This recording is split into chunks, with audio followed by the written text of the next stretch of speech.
Today we wrap up our ideas on Jung and his work, Man and His Symbols. I want to wrap up by discussing a note on art, on the real value of symbols. This is something that we've moved around and discussed in different aspects throughout the series, but let's take a final note on what art is and remember how important it is. So I hope you stick with us today here on Circle Theory.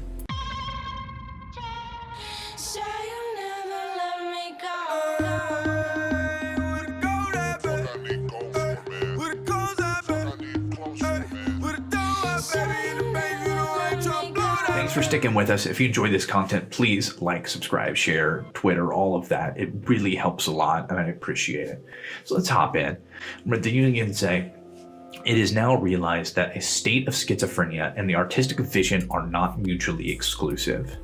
To my mind, the famous experiments with mescaline and similar drugs have contributed to this change of attitude. These drugs create a condition accompanied by intense visions of colors and forms, not unlike schizophrenia. More than one artist of today has sought inspiration in such a drug. Yet again, Rollo May talks about this stuff a lot. Love May. But a state of madness and of artistic creation are not far removed. Creation is chaotic. It is a connection to the abstract, to a realm that reason cannot handle in and of itself. It's dangerous in that regard. Many of the greatest thinkers and artists have gone a bit nuts at points in their life, if not for all of that. And art is being able to interpret that and exist in that state, and breathe those dangerous internal unconscious fumes as they grant us the visions of symbols. Only a few artists realize the connection between their form of expression and physics and psychology. Not very many of them understand that they've done this, and that it is something that's almost natural. For some reason, some people tend to be very close to that threshold, or for whatever reasons are brought to it, and sail those dangerous waters, right? Jackson Pollock's paintings, which were painted practically unconsciously, are charged with emotional power, right? His pictures represent the nothing that is everything, that is the unconscious itself. They seem to live in a time before the emergence of consciousness and being, or to be fantastic landscapes of a time after the extinction of consciousness and being. This is the value of abstract, is that true abstract enters this realm. A lot of times I hear people say, they look at abstract art and they go, oh, my child can do that. Loved hearing that. And my answer is, of course they can, because children are much closer to the unconscious than adults are. Their prefrontal context, that part of the brain is normal. They exist in that world. The trick is staying there as an adult and being able to manifest that as an adult. The trick to being an artist is remaining a child. As a starting point, we may take another aspect of abstract art. The German writer Wilhelm Wöhringer interpreted abstract art as the expression of metaphysical unease and anxiety. As he explained, they suffer from reality, and that art is us coping with reality.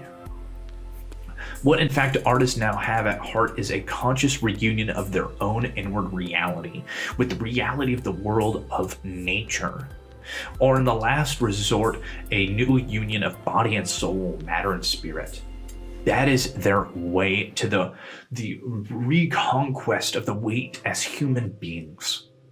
Only now is the great rift that set in with modern art, between great abstraction and great realism, being made conscious onto the way to being healed.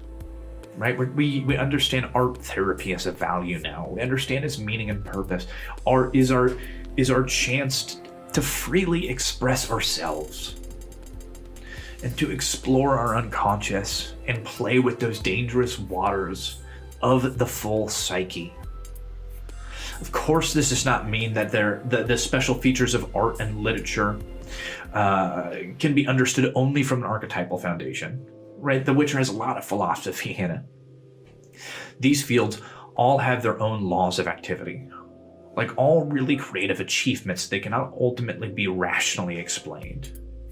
But within their areas of action, one can recognize the archetypal patterns as a dynamic background activity, and one can decipher them as messages of some seemingly purpose evolution, the tendency of the unconscious. This is the value of what we're trying to do on this channel. This is the value of what I want to explore, or where are these symbols and archetypes, and what parts can we feel and explore together? How do we engage with them? What are they? What do they mean, and how can we use them?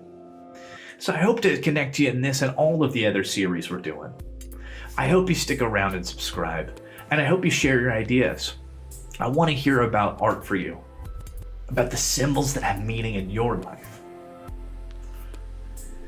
Let's go on this process together. If you enjoy this, please like, subscribe, share, and follow us on Twitter. And I'll catch you in the next series here on Circle Theory.